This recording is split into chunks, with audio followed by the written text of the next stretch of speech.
armas, joyas, ropa de diseñador, mansiones, yates y autos extravagantes. Los líderes del narcotráfico suelen rodearse de lujos y excesos. La casa de las 1001 noches del líder del cartel de Juárez, Amado Carrillo Fuentes, es un ejemplo. O esta mansión de estilo polinesco de asociación del cartel de los Beltrán Leiva, con figuras de Buda, una caverna con jacuzzi y jaulas con tigres siberianos, panteras y un simio. Pablo Escobar llegó a tener 1.500 animales en su gigantesca y lujosa finca de la Hacienda Nápoles. Además de 6 piscinas, 27 lagos artificiales y una pista de aterrizaje y gasolinera propios. Entre sus posesiones decomisadas hay joyas, teléfonos y armas bañadas en oro. Los narcos suelen colocarles piedras preciosas y sus iniciales a sus pistolas y rifles, registrando así su marca en el mundo criminal.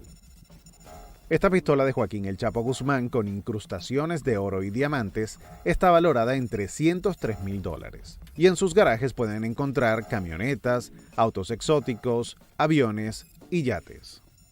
Organizaban bacanales, organizaban fiestas, bailes, con grupos como los Tucanes de Tijuana, el Commander. Cuando el gobierno mexicano y colombiano decomisan estas propiedades, las rematan. Estas extravagancias muestran el rápido y muchas veces efímero ascenso económico de los capos. Al final de cuentas, ellos van tras el dinero. Lo cierto es que detrás de sus fortunas hay asesinatos, torturas, secuestros y muertes por sobredosis. Según la DEA, el narcotráfico en México genera enormes ganancias, unos $30,000 millones al año. Para lavar todo ese dinero, los narcotraficantes compran hoteles, restaurantes, casinos, plazas comerciales, inmobiliarias, ranchos, equipos de fútbol y hasta guarderías. Es muy común que sus familiares sean sus testaferros. Sus inversiones activan muchos sectores de la economía y se vuelven nuevos ricos que buscan validarse socialmente. Intentar hacer una biopic del Chapo Guzmán es también una forma de legitimarlo, ¿no? Y de tener cierta empatía a una persona que le ha hecho mucho daño a la sociedad mexicana. A pesar de ser criminales sanguinarios, las series, películas y narcocorridos los han mitificado y a través de las redes sociales su forma de vestir ha trascendido fronteras. Para muestra un botón, la camisa que vestía el Chapo Guzmán en su entrevista con Sean Penn se agotó rápidamente. Siempre tenemos las cantantes mexicanos, las artistas mexicanos que ponen las marcas, las camisas, pantalones, los sacos y se vendemos muy bien por eso, pero no va así. Ahora esta camisa se está vendiendo muy rápido. Mientras que la camisa polo que Edgar Valdés Villarreal, la Barbie, llevaba en el momento de su detención se volvió popular y varios copiaron su indumentaria. El lujo y la ostentación de los jefes del narcotráfico son llevados hasta la tumba, literalmente. En el cementerio Jardines de Humaya, en Sinaloa, descansan los restos de varios capos legendarios. Lamberto Quintero, Ignacio Nacho Coronel, Arturo Guzmán Loera, el Pollo, hermano del Chapo, Arturo Beltrán Leiva, el jefe de jefes, entre muchos otros, se encuentran aquí. Saben que van a morir pronto y se preparan. Construyen mausoleos de 2 pisos con aire acondicionado, equipo de sonido y vidrios blindados. Algunos incluso cuentan con terrazas para cuando se reúnen las familias, las mismas que deben costear el mantenimiento de estas tumbas que no siempre pueden. Extravagancias hasta el final, sepulturas faraónicas que tratan inútilmente de ofrecerles lujos al jefe del narco, incluso en la otra vida. Los narcos esconden sus más preciados tesoros, mercancías e incluso sus secretos más recónditos. Pero muchos de sus sofisticados escondites han sido detectados por las autoridades de todo el mundo. Es un problema grande, las drogas que van entrando a los Estados Unidos. Si las organizaciones están utilizando diferentes maneras de traer las drogas. Los traficantes que operan en España, Perú, Colombia y México se han vuelto expertos en sistemas de camuflaje para transportar tanto su mercancía ilegal como el dinero que obtienen. En España, la puerta de entrada de Europa de la droga producida en Latinoamérica, se han detectado varios de estos insólitos escondites. En 2014, en el sur de ese país, fue interceptada una lancha que estaba forrada con más de 500 libras de cocaína. Los narcos vaciaron el casco de la embarcación y lo rellenaron con la droga. Para evitar sospechas, lo reconstruyeron con fibra. En el operativo fueron detenidos 6 miembros de la organización que se dedicaba a mover cocaína desde Colombia y hasta Europa. Otro grupo de narcos intentó meter más de 1.500 libras de cocaína entre pieles de bovino en 2015. Fue difícil para los perros de la policía detectar la sustancia por el olor de las pieles. Era la primera vez que los agentes antinarcóticos de España descubrieron ese método. Esto que parece ser un simple mueble es en realidad una caleta de droga. Los agentes españoles identificaron a miembros de un grupo delictivo que traía cocaína desde Perú y la distribuían a la comunidad valenciana. Y este montón de carbón vegetal pasa desapercibido a simple vista, pero en su interior había 1.650 cápsulas con cocaína, que descubrieron dentro de contenedores marítimos provenientes de Buenaventura, Colombia, y que se dirigían al puerto de Valencia. Dentro de estas piedras falsas, la policía española logró extraer 1 tonelada de cocaína. También detuvo a 11 personas de nacionalidad venezolana y colombiana implicadas en el contrabando. En Colombia, donde se produce la mayor parte de la cocaína consumida en el mundo, las narcocaletas suelen poner a prueba a las autoridades. Los delincuentes siempre tratan de estar burlando a la autoridad, de buscar diferentes mecanismos o formas de poder pasar la droga de un lugar a otro, y pues en esto la policía ha tenido durante todos estos años mucha experiencia y finalmente se logran tener unos resultados importantes, como en este caso, de detectar en algunas personas cuando transportan estos estupefacientes en maletas con doble fondo o en otros casos adherida al cuerpo. Estos profundos hoyos en el norte colombiano fueron cavados para esconder más de 2.4 toneladas de droga. Las autoridades los detectaron en mayo de 2020 usando detectores de metal y otros métodos de rastreo. La policía afirma que estas bodegas clandestinas cerca de la frontera con Venezuela son utilizadas por el grupo criminal llamado Los Pachenca para esconder la mercancía que será enviada a Europa y Estados Unidos. Los traficantes incluso han llegado a utilizar sistemas de ingeniería para crear corchos rellenos, partes mecánicas y piezas falsas de electrodomésticos para meter su mercancía. Este es otro de los ingeniosos métodos para camuflar droga dentro de pescados.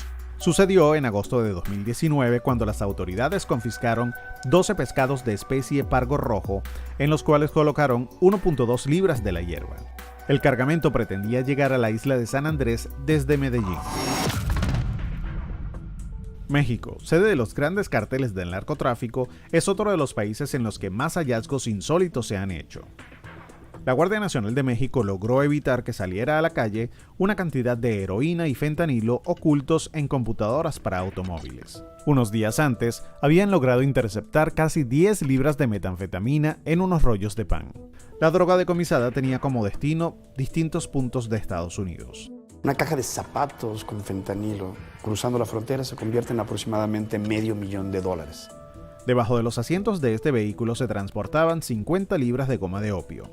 Es el escondite predilecto de los narcos y el que mejores resultados les ha dado para cruzar la droga hacia Estados Unidos. Tienen ocultos insumos o enseres domésticos que pueden ir desde electrodomésticos hasta medios de ornato, marcos. Nada escapa al olfato de los perros antidrogas del aeropuerto de Querétaro, donde encontraron más de 3 libras de metanfetamina en esta escultura religiosa que procedía de San Luis Potosí. En el interior de la figura de cerámica había 5 bolsas con la sustancia ilegal. Esa vez, la suerte de los narcos terminó con los martillazos de un agente. También las tradicionales piñatas mexicanas han sido utilizadas por los contrabandistas. En enero de 2020, la Guardia Nacional encontró metanfetamina dentro de las figuras de cartón que enviaron por paquetería a Venezuela. La fiesta se les aguó a los narcos. Por su parte, en Perú, los traficantes se dieron a la laboriosa tarea de esconder cocaína dentro de hilos para tejer, tratando de aprovecharse del comercio de textiles.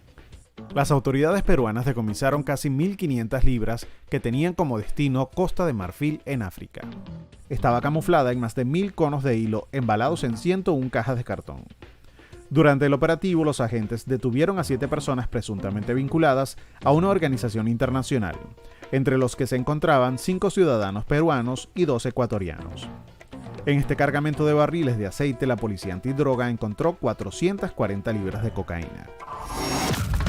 Por décadas, los narcotraficantes han tratado de esquivar a las autoridades escondiendo su producto o su botín. Empujan los límites de la imaginación para burlar a la policía que a su vez sigue cuidadosamente sus pasos para desmantelar las organizaciones criminales. Con un arduo trabajo de inteligencia, las fuerzas del orden comúnmente los atrapan, por lo que es frecuente ver cada vez técnicas más rebuscadas y recónditas para hacia Estados Unidos. Desde la década pasada, el Mar de California es una de las zonas por donde estas organizaciones criminales cruzan sus cargamentos. Lo hacen en lanchas de pesca conocidas como pangas. Una sola de estas embarcaciones puede transportar varias libras de droga que valen una fortuna en las calles de Estados Unidos. El gobierno estadounidense advierte que detrás de este método de contrabando están el Cartel de Sinaloa y su acérrimo rival, el Cartel Jalisco Nueva Generación. Este es el video de una persecución que realizó un barco de la Guardia Costera en el mar de San Diego en 2013. Esta otra grabación capturó cómo una panga con narcóticos trataba de escapar a alta velocidad. Fue detectada por un helicóptero de la Guardia Costera cuando navegaba cerca de la isla de San Clemente en 2014. Estas persecuciones siguen ocurriendo en el Pacífico y algunas veces los contrabandistas logran regresar a México. En el año fiscal 2020, las autoridades interceptaron más de 120 embarcaciones involucradas en actividades ilegales, decomisando más de 6.600 libras de droga y arrestando a más de 480 personas. En 2019 confiscaron más de 19.000 libras de narcóticos y detuvieron a 660 personas, incluyendo a transportistas de los carteles, traficantes de personas y también a inmigrantes indocumentados. La patrulla fronteriza afirma que los carteles mexicanos también están involucrados en el tráfico de personas, aunque pocas veces lo mezclan con el contrabando de droga. En este video que la patrulla fronteriza publicó a finales de agosto de 2020, se observa un grupo de 13 inmigrantes que camina hacia un hotel en Encinitas, en el condado de San Diego. Al registrar la habitación en la cual se ocultaban, encontraron casi 5 libras de metanfetamina y un rifle sin registro. Para estos traficantes marítimos, el viaje comienza en Ensenada, al sur de la ciudad de Tijuana, en México. A veces hacen escalas en islas mexicanas y luego rodean por aguas internacionales hasta llegar a algún punto de la costa de California.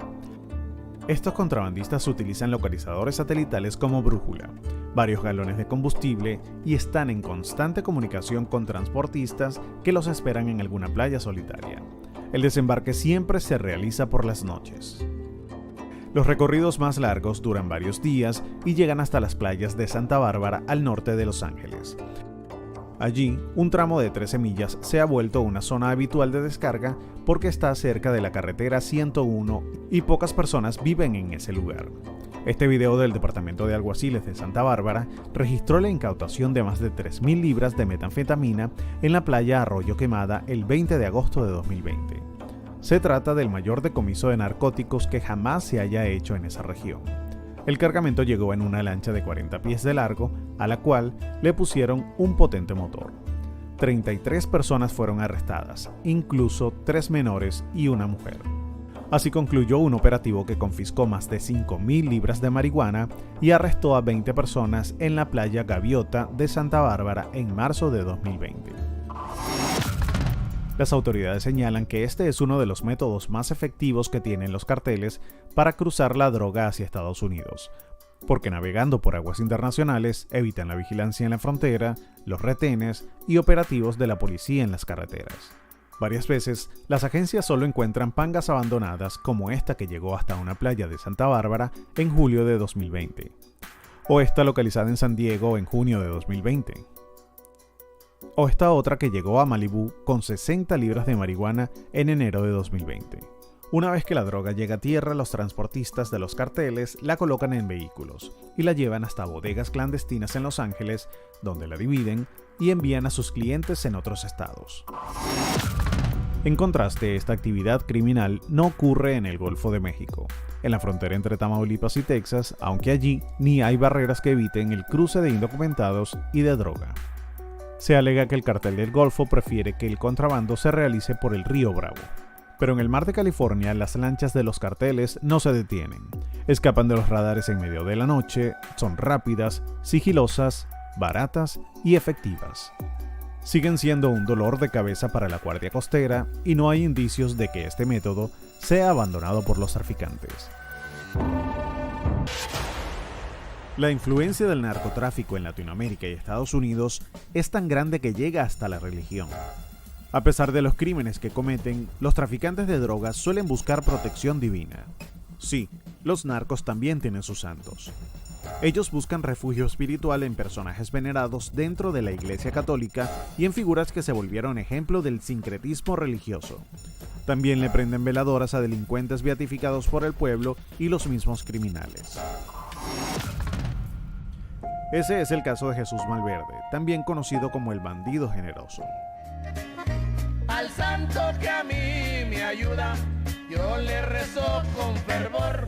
Su existencia nunca ha sido comprobada, pero en él se encomiendan los narcos mexicanos, sobre todo los miembros del cartel de Sinaloa.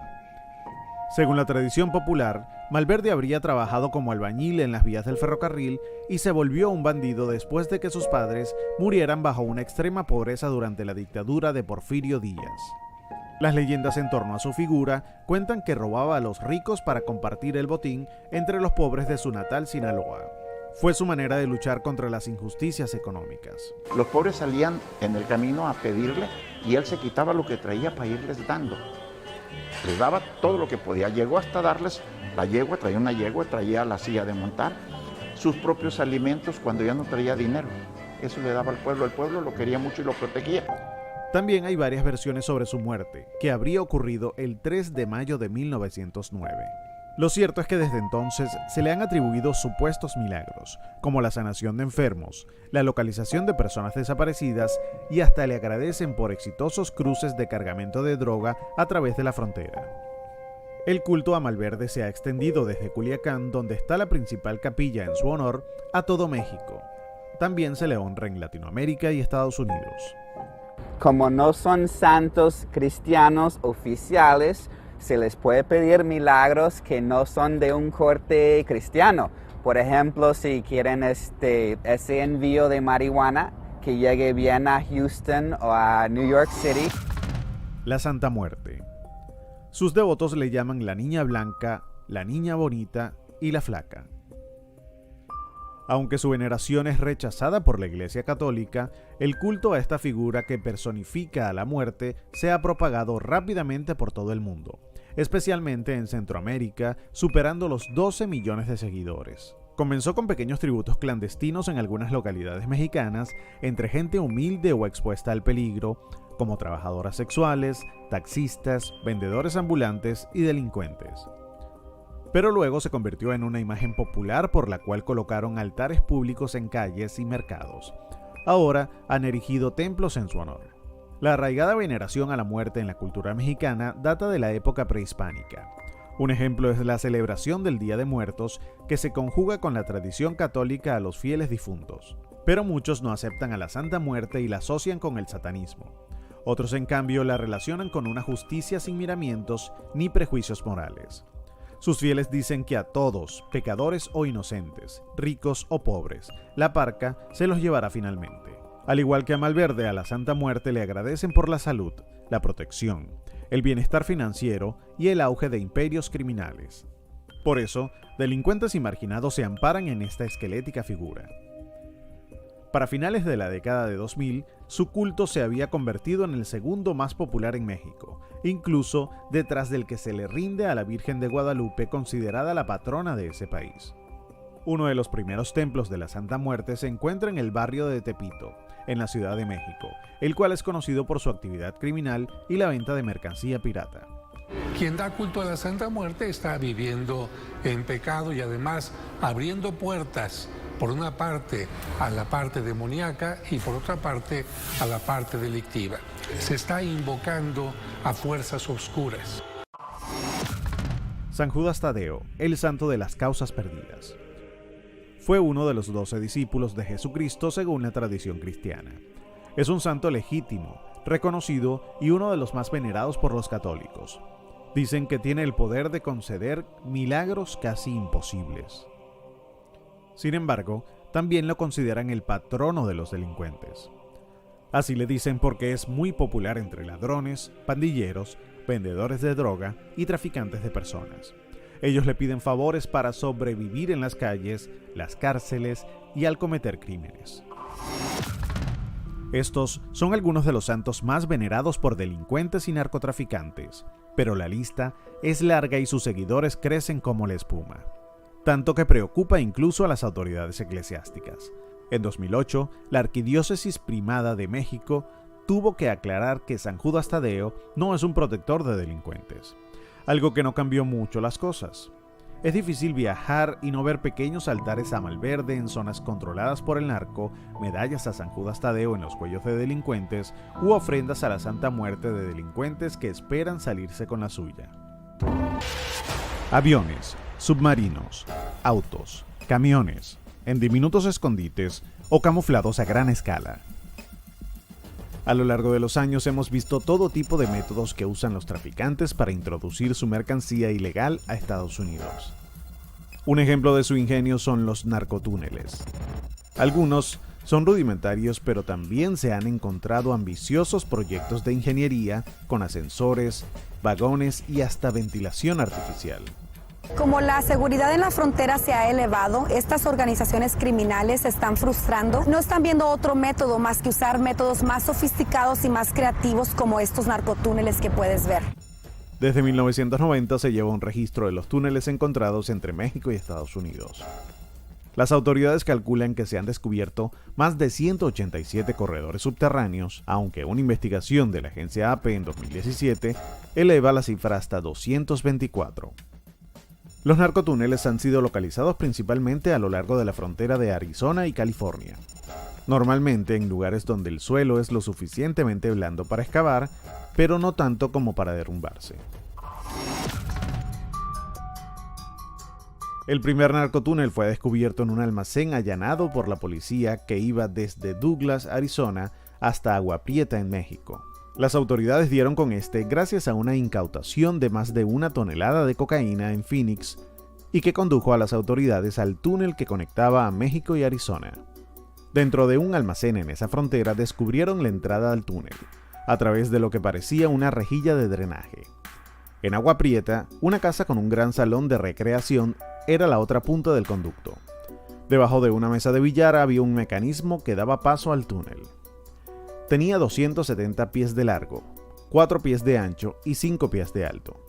Lo construyó el narcotraficante Joaquín El Chapo Guzmán cuando era un capo en ascenso dentro del cartel de Sinaloa. Nada nos sorprende y nada nos va a sorprender. Ahora los narcotúneles, pues para mí que van a seguir. En enero de 2020, la patrulla fronteriza reportó un túnel de 4.309 pies entre un área industrial de México y San Diego. Es el más largo descubierto en esa zona. Estaba equipado con ventilación, electricidad, un sistema de drenaje, elevadores en ambos extremos y un sistema ferroviario diseñado para mover grandes cantidades de droga. Medía aproximadamente 5 pies de alto y 2 pies de ancho, y tenía una profundidad promedio de 70 pies desde la superficie. En 2014, las autoridades de San Diego descubrieron otro que en su momento se consideró el narcotúnel más largo de la historia, con una longitud de 2.966 pies. Mientras que en diciembre de 2009, las autoridades mexicanas dieron con un túnel equipado con un elevador y un sistema de iluminación que tenía aproximadamente 1.000 pies de largo, aunque no tenía salida del lado de Estados Unidos. Las autoridades también han detectado túneles sin terminar de grandes dimensiones, como el que fue descubierto en agosto de 2020 en el desierto cerca de San Luis, Arizona, y que tenía un recorrido que supera los 1.330 pies de largo. El narcotúnel ha sido uno de los instrumentos más ingeniosos utilizados por el narcotráfico en los últimos años para cruzar droga a Estados Unidos, y además con una enorme eficacia, porque un narcotúnel que funcione por un par de días con una inversión de 3, 4 hasta 5 millones de dólares, se recupera de manera inmediata la inversión, porque en un día cruzan toneladas. Las autoridades ya no se sorprenden al encontrar túneles cada vez más complejos, costosos y más largos. Un túnel descubierto en Baja California, México, a fines del año 2019, tenía incluso paneles solares para alimentar su sistema de ventilación e iluminación. Pero este método no solo se utiliza para el tráfico de mercancías ilícitas. El 11 de julio de 2015, el Chapo Guzmán se fugó gracias a uno de ellos del penal de máxima seguridad del Altiplano en el Estado de México. El túnel, de más de 1 milla de distancia, conectó el piso de la regadera de su celda hasta una pequeña casa en la colonia Santa Juanita. Según las autoridades, tardaron unos 6 meses en construirlo y costó unos $430,000. En su interior había una motocicleta que fue utilizada para rodar sobre los rieles y transportar de manera rápida a Guzmán Loera hasta la salida. También contaba con ventilación e iluminación alimentada por un generador de corriente moderno para evitar el ruido. Hay que caminar doblado prácticamente porque en esta zona no hay espacio. No hay un espacio que sea más allá del metro de altura. Conforme va adentrándose más, estamos viendo que tenemos que caminar más y más inclinados. Expertos consideran que tuvieron que hacer la excavación de manera artesanal para evitar el ruido constante y tuvieron que tener acceso a los planos del penal porque no hubo margen de error para llegar al desagüe de la celda del Chapo. Te lo contamos en Tras la pista del narco.